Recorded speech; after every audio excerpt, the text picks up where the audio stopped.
So Germany has removed South Africa from its list of high-risk countries, and that's essentially giving travelers another route into some parts of the European Union. Tourism Minister here at home, Lindiwe Sisulu, saying that that decision will go a long way in helping to recover and rebuild losses caused by the COVID-19 pandemic. For more on what this means for the two nations, let's bring in the spokesperson for the German embassy in South Africa, Christopher Schmidt, who joins us via our video link. And Christopher, it's great to have you on the program. Thanks so much indeed for making time. And you and I are speaking against the backdrop of a story, admittedly, that doesn't involve you, and that's to do with the UK and its decision to keep South Africa on the red list. However, as a start, do you have any information around what actually informs the decision to keep a country on or off what Germany is calling the high-risk list, so to speak? Good morning to you, and good morning to all the viewers. I must say I can't speak for the United Kingdom. In the case of Germany, it's a joint sort of decision-making between the involved ministries, being the Ministry of Health, the Ministry of Interior, and the Foreign Ministry, obviously under consideration of all the scientific aspects that play a role. But in terms of what the UK decides or doesn't decide, I can't really speak for them. Yeah. How much diplomacy do you reckon actually gets into a decision like this? In other words, if the two countries don't see eye to eye, typically speaking, and admittedly, this is not the position that Germany is in, but if the two countries don't see eye to eye, could it very well lead to some kind of diplomatic spat, do you reckon? There again, I can only speak for our country. And we try to keep political aspects out of the equation at all times, and let us lead by scientific questions and reasoning in those respects. Fair enough. Let's discuss what the implications are. I mean, practically, now that Germany has decided to do this, to remove South Africa from this high-risk list, what does that mean for ordinary Germans and South Africans? Well, I think it makes traveling a little bit easier. Obviously, in all honesty, the global pandemic still is far from over. The world still remains in the grip of the COVID-19 pandemic. So I guess it makes still sense to restrict all unnecessary travel as far as possible. But having said that, it makes sense from our point of view to adjust the travel restrictions where that makes sense and where the situation has indeed improved. And in our opinion, that is the case with South Africa. So we have decided to remove South Africa from the list of high-risk countries, which means on the one hand that German travelers will be able to travel again and without any restrictions. For example, coming back, they won't have to go into quarantine or self-isolate. And for South Africans wishing to travel to Germany, it also means that if you are fully vaccinated, which I hope more and more people will be in this country as the vaccination process gains traction and moves forward, then you will be able to enter the country if you fulfill the normal, so to speak, pre-pandemic requirements for visa and passport rules. Yeah. You speak about being fully vaccinated. I think that's an important distinction to make. Does being partially vaccinated, for lack of a better term, give you any kind of advantage?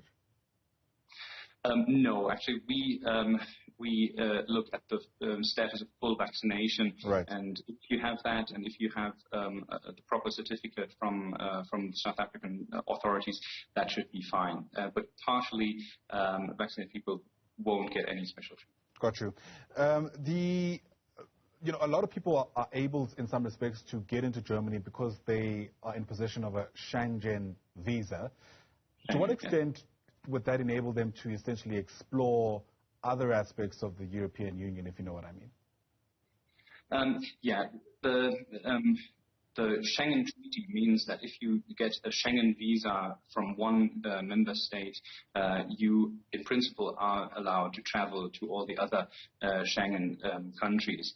Now, with the EU-wide travel restrictions still in place, that means that you can enter, for example, Germany if you're fully vaccinated, but you will still have to take a close look at the regulations that might still stay in place in other Schengen countries. But as you said, in principle, a Schengen visa will enable you to roam freely within the Schengen countries during the 90-day period you applied for. Yeah. But as I said, some other restrictions may apply in other countries, so you have to check that closely. Fair enough. I mean, in many respects, some people may be hoping that what Germany has done is essentially open the door for other countries to follow suit. What's the likelihood, do you think, of that happening? Countries in the EU, that is. Yes, I think I would certainly hope that other countries in Europe follow our example, but it still remains the responsibility of every single EU member state or Schengen country to make that decision for themselves. But I think all the other countries are seeing the same statistics, the same numbers that we are seeing, and I'm sure that other countries will follow sooner or later. And I've heard that the Netherlands, for example, have eased their restrictions a little bit at least. So I think other countries will follow. Right. This is obviously significant, right? We're hoping that it will increase travel between the two countries, Germany and South Africa, that is. But as you've already pointed out, there are still other sort of regulations to adhere to, considering the fact that we are still in the midst of a global health crisis. For instance, you need a negative COVID-19 test. You also need proof of recovery from an infection if you did test positive. With that in mind, how significant really do you reckon this move will be in boosting things like tourism, business, investment between the two countries? Actually, I think the step that was even more important was that a few weeks back we decided to remove South Africa from the list of countries where a virus variant of concern is present. That actually paved the way for removing most of the restrictions, like the travel ban. So now this is the next step, and I think it's most of all it's politically symbolic, because that means now South Africa for Germany is not a high-risk area anymore, and tourists from Germany will be able to travel without coming back and having to quarantine. So I think it will make traveling to South Africa much more attractive again, and we at the German Embassy obviously look forward to welcoming many more German tourists in this beautiful country. Yeah, on that note, do you reckon there's an appetite to travel to South Africa from Germany at the moment? I think many people in Germany have become a little bit hesitant in terms of a long-distance travel, with all the memories from last year and people being grounded in far-off places. But on the other hand, people are longing for traveling again, for seeing the world again. And South Africa has been a very popular tourist destination for Germans in particular. So I think many people will be eager to travel again. Christopher Schmidt, thanks very much indeed for your time. Really do appreciate it here on the AM Report. Christopher is the spokesperson for the German Embassy here in South Africa. Once again, thanks very much indeed.